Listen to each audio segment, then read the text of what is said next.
Welcome into my classroom. I'm your teacher, Blythe Whaley, and alongside me is astronaut Bill Hupp for today's lesson. Hello. Oh, sorry, Blaine.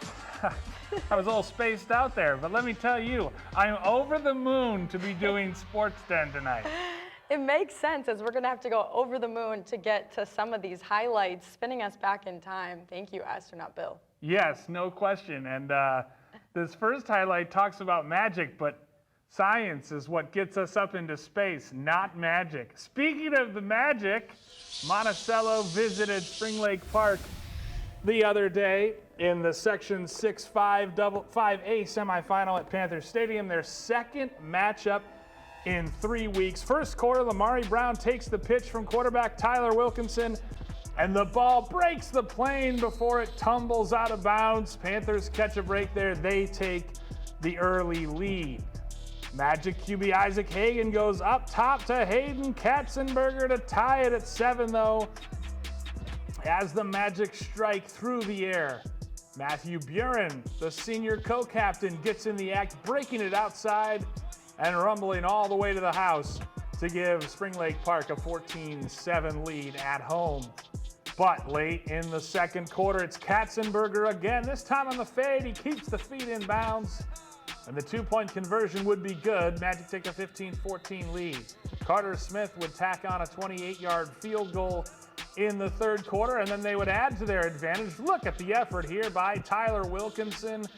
You think you have him down, but no, slips away, and like magic, he's gone.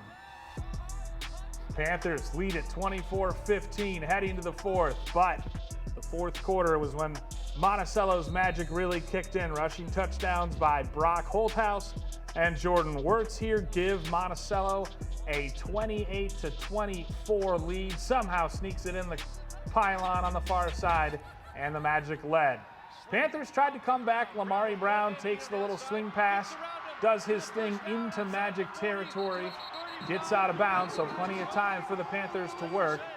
But Tyler Wilkinson trying to hit Francisco Fernandez, intercepted, and the Magic come on the road and spring the mild upset in Spring Lake Park. The final score, 28-24. When it first started coming my way, the wind kind of took it a little bit, and then it kind of moved away from me. But once I got my hands on it, I knew I was going to haul it in.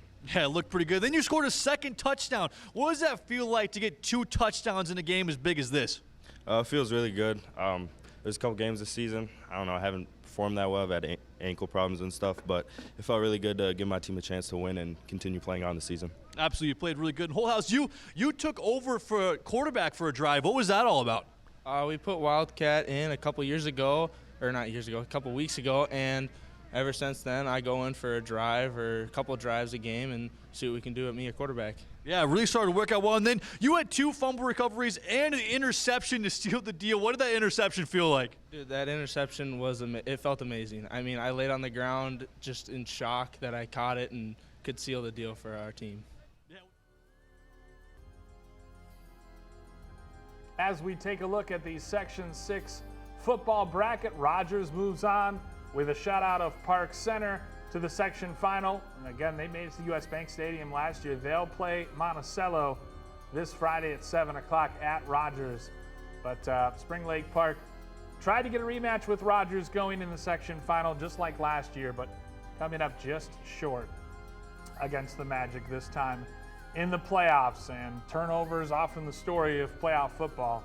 And unfortunately, Spring Lake Park just coming up on the short end of the stick this time. Well, thanks for our first field trip, Bill. As we head on our next, we'll go to Blaine at Rosemont.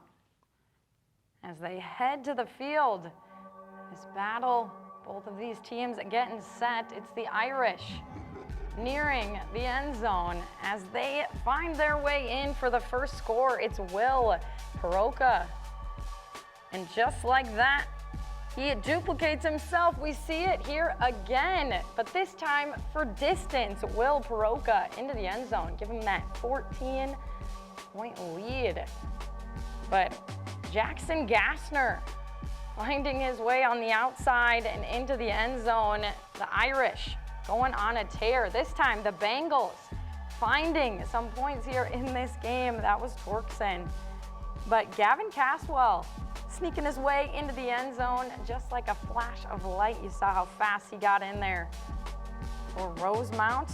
But now the pass from Caswell to Whalen in the end zone. You see that happen twice. This one from a bit further. You're not seeing it twice. That is another play. But trying to scramble, you see the fumble, and now Whalen makes his way into the end zone for that last point here of the game. Final 51-7. Centennial hosting 8th-seeded Burnsville at Cougars Stadium in the first round of the Class 6A playoffs. Cougars trying to protect that top seed. First series of the game, Dalen Cummings goes deep to a wide-open Ty Burgoon for a 53-yard touchdown strike, and Centennial strikes first through the air.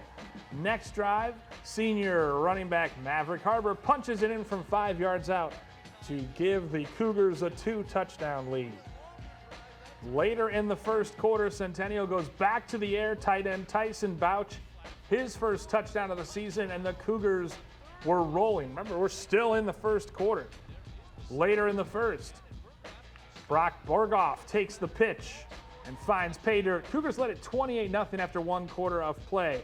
They keep it rolling on the ground in the second with Brady Heffernan finding the end zone. And then Noel Seelig darts through the defense for the first of his 2 rushing touchdowns in the game.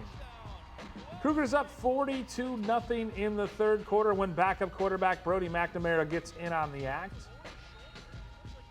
The theme of the day is rushing touchdowns, and Noel Seelig again in close. He was the only one to score twice for the Cougars on the night. That's how many people got involved. Burnsville would get one back in the fourth. I don't know about celebrating when you're down 55-0, but be that as it may, another touchdown run for Riley Wallace puts the icing on the cake. It was the backup's time to shine in Circle Pines as Centennial cruises into the second round with a 61-6 route. I didn't really see that play call happening, but it felt great to get in the end zone first play. The energy was great. It's just playoff season, so it feels good. Yeah, the play action fooled me too. I didn't expect to throw, and there it was. So what does it mean to win this first playoff game this year? It feels really good.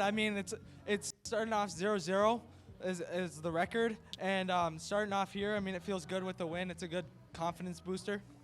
It feels great. Always scoring a touchdown just feels great, but everything just goes to the line, Being in the trenches the whole game, just grinding it out. Got to thank them. Yeah, big thanks to Line, and you're used to scoring those touchdowns, but a lot of people who weren't necessarily used to scoring touchdowns got in. What does it mean to use those guys and get them in the end zone today?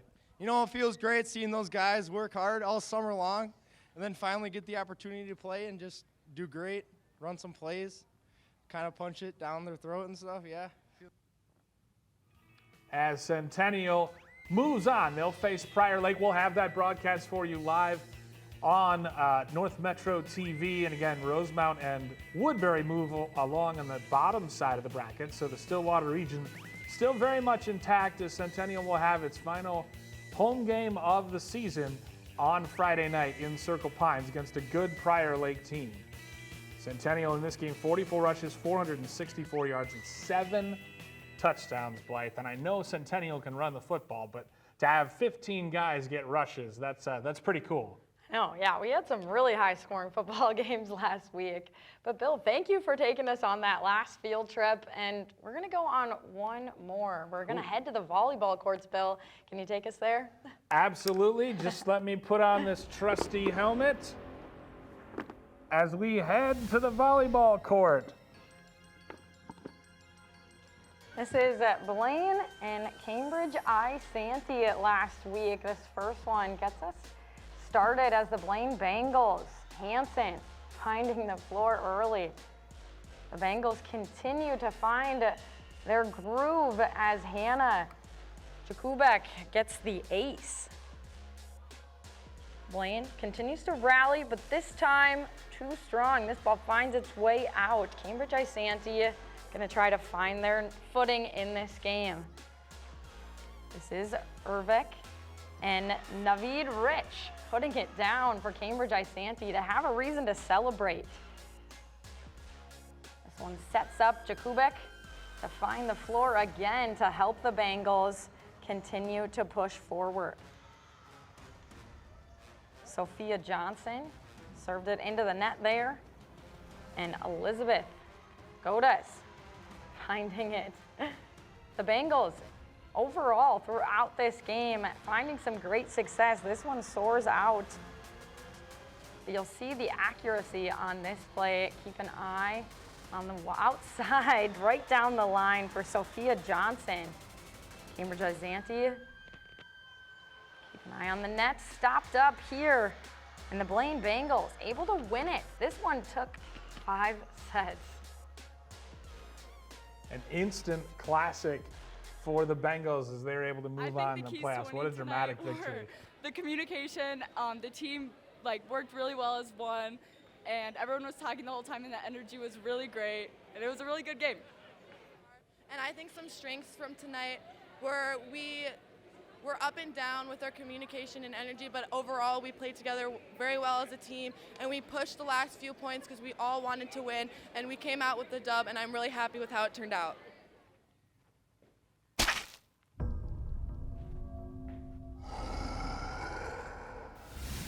Another field trip here, Bill. Take us to the volleyball court next. We're heading to Andover this time as number 5 Centennial faced off against number 4 Andover. And it was a close one. First set 23-23, powered down by the Cougars. And they would eventually hang on here. Big block at the net, goes out of play. Went 24-24. This one's going to extra points. And that was excellent defense by the middle blockers for Centennial. They take the first set by 2. Tipped over here, a little more distance in this one. A Centennial comfortably ahead. Match or game point, set point here. And the Cougars up 2-0 for the pivotal and deciding third set on the road. These two teams very well matched as Andover keeping it close. Andover getting out to a nice lead actually in this third set. But the Cougars would come back, and come back they did. Andover took a 1-point lead in the third set, but Cougars get a couple more. Match point right here. 26-25, blocked down, and that's it. Centennial moves on with a 27-25 third set victory and a 3-0 clean sweep over the Huskies.